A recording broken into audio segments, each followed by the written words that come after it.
इतिहास साक्षी है कि पुण्य भूमि भारत की गाथा भारत की अस्मिता, गौरव और राष्ट्रीय स्वाभिमान के लिए विदेशी आक्रांताओं से संघर्ष की महान गाथा है। बर्बर आक्रांताओं ने भारत की आत्मा पर चोट करने और भारत का अपमान करने के लिए हमारी संस्कृति और आस्था के केंद्रों को उद्ध्वस्त किया। सोमनाथ, काशी, मथुरा और अयोध्या के मंदिरों का तोड़ा जाना आज भी भारत की स्मृतियों में जीवित है। सन 1528 में अयोध्या में भगवान श्री राम के मंदिर का मुगल आक्रांता बाबर द्वारा तोड़ा जाना ऐसी ही एक अक्षम्य घटना थी जिसने सीधे भारत के सम्मान और आत्मा पर चोट की थी। कारण साफ था, अयोध्या के श्री राम के मंदिर पर आक्रमण भारत की आत्मा पर आक्रमण था। जहां हर भारतीय के रोम रोम में राम बसते हैं, वह भारत यह अपमान कैसे सहता। राम मंदिर पर आक्रमण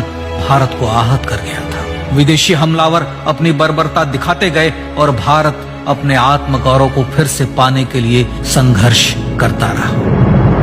भारत रामलला के जन्म स्थान पर बाबर के नाम पर बने एक ढांचे को देखता और उसे हटाने का संकल्प लेकर शक्ति संजोया करता। हिंदू समाज आत्मसम्मान के रण में डटा रहा और लगातार हमलावरों द्वारा बनाए गए बाबरी ढांचे को हटाने के लिए लड़ता रहा। सरयू कई बार रक्त से लाल हुई। कभी स्थानीय शासकों ने तो कभी साधु संतों और राम भक्तों ने राम जन्मभूमि की मुक्ति के लिए अपने प्राणों की आहुति दी। 74 बार युद्ध हुए। हम कुछ मोर्चे हारे, पर रण जीतने का संकल्प कभी कम नहीं हुआ। हिंदू समाज तलवारों से रक्त रंजित हुआ, पर उसने हार नहीं मानी। उसका संकल्प अजेय था। 15 अगस्त 1947 को देश की आजादी के साथ सैकड़ों सालों से चले आ रहे इस संघर्ष में नई ऊर्जा और एक नया मोड़ आया। अचानक 23 दिसंबर 1949 को बाबरी ढांचे में श्री राम लला प्रकट हुए। हजारों राम भक्त दर्शन के लिए उमड़ पड़े। तत्कालीन प्रधानमंत्री पंडित जवाहरलाल नेहरू ने उत्तर प्रदेश सरकार को श्री राम लला को विवादित ढांचे से हटाने का आदेश दिया।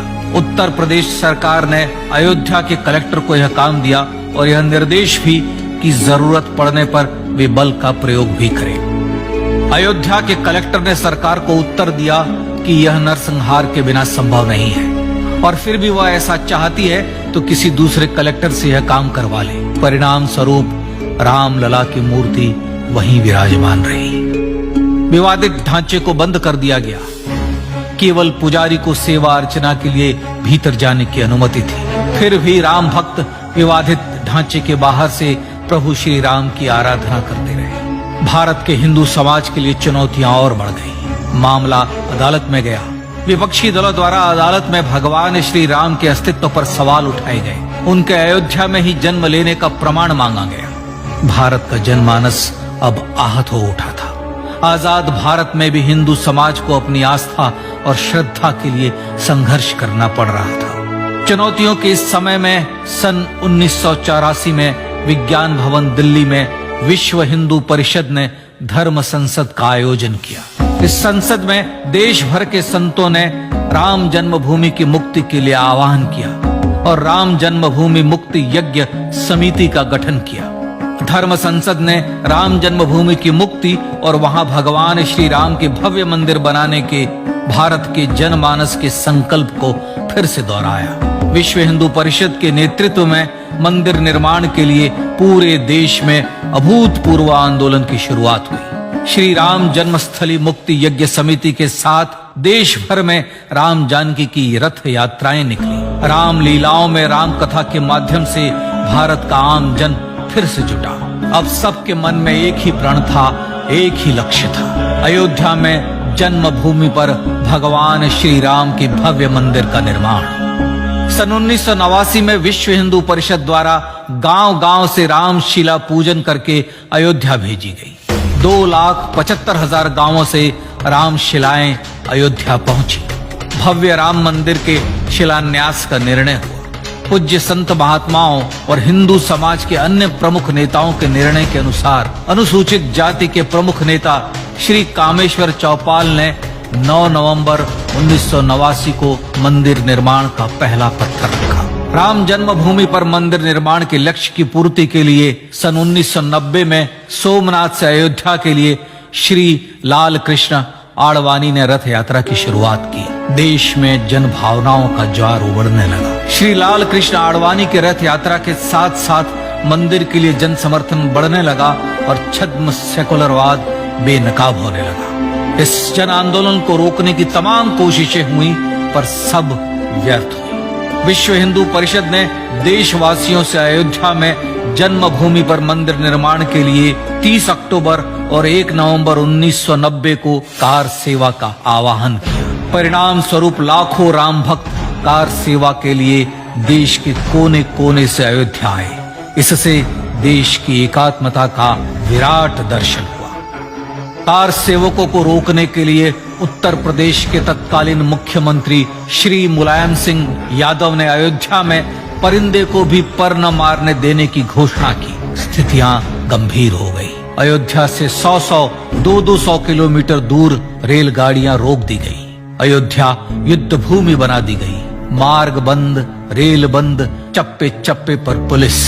अयोध्या सैनिक छावनी में बदल गई। राम नाम पर ऐसी पाबंदी कि अर्थी ले जा रहे लोगों तक को रोका गया क्योंकि वे राम नाम सत्य कह रहे थे। लेकिन सैकड़ों किलोमीटर की यात्रा कर कार सेवक अयोध्या पहुंचने लगे। राम के गीत गाते, होठों पर हंसी और पांव में छाले लिए राम काज के लिए राम भक्त देश विदेश से अयोध्या पहुंच ही गए। कार सेवकों पर गोलियां चली। अनेक कार सेवक शहीद हुए।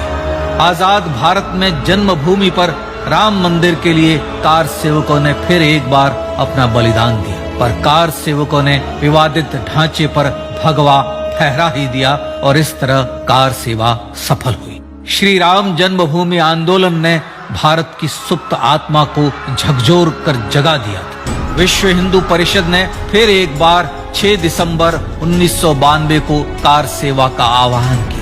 राम भक्तों को कार सेवा करने देने के लिए अदालत में प्रार्थना की गई, पर अदालत ने कोई निर्णय नहीं दिया। परिणाम स्वरूप बौद्ध, जैन, सिख, स्वामीनारायण संप्रदाय, गायत्री परिवार, हर पंथ मत विचार के हिंदू एकत्र हो गए। छूत अछूत का भेद मिटा, जाति की पहचान मिटी। हम सब हिंदू, हम सब सिंधु बन गए। राम सिंधु में ज्वार उठा और देखते ही देखते 6 दिसंबर 1992 को श्री राम जन्मभूमि से बाबरी ढांचा सदा के लिए हट गया।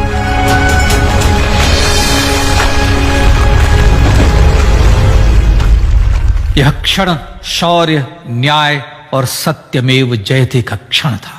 यह तो धर्मस्ततो जय का क्षण था। पर संघर्ष की गाथा यहां जाकर भी नहीं रुकी।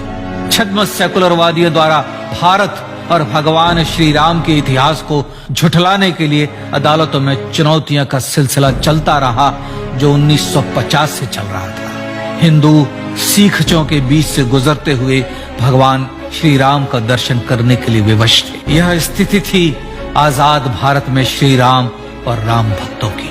पर सत्य को तो जीतना ही था। आखिरकार देश के सर्वोच्च न्यायालय के 5 जजों की खंडपीठ ने 9 नवंबर 2019 को ऐतिहासिक निर्णय दिया और यह कहा कि अयोध्या जन्मभूमि परिसर की पूरी 67 एकड़ भूमि रामलला की, और न्यायालय ने भारत सरकार को जन्मभूमि पर मंदिर बनाने के लिए एक ट्रस्ट बनाने का आदेश दिया। सर्वोच्च न्यायालय के आदेश के अनुसार भारत सरकार ने 5 फरवरी 2020 को श्री राम जन्मभूमि तीर्थ क्षेत्र नाम के ट्रस्ट का गठन किया और राम जन्मभूमि न्यास की भूमि जो सरकार द्वारा अधिग्रहित की गई थी उसे ही नवनिर्मित न्यास को वापस दे दिया गया।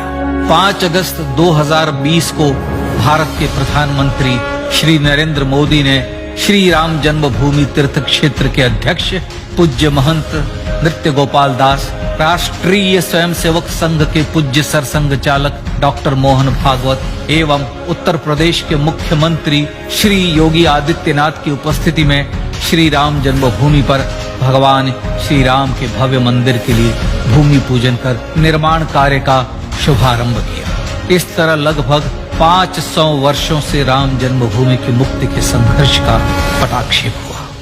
अपने आत्मसम्मान और राष्ट्रीय अस्मिता के लिए इतना लंबा संघर्ष विश्व के इतिहास में बेजोड़ है।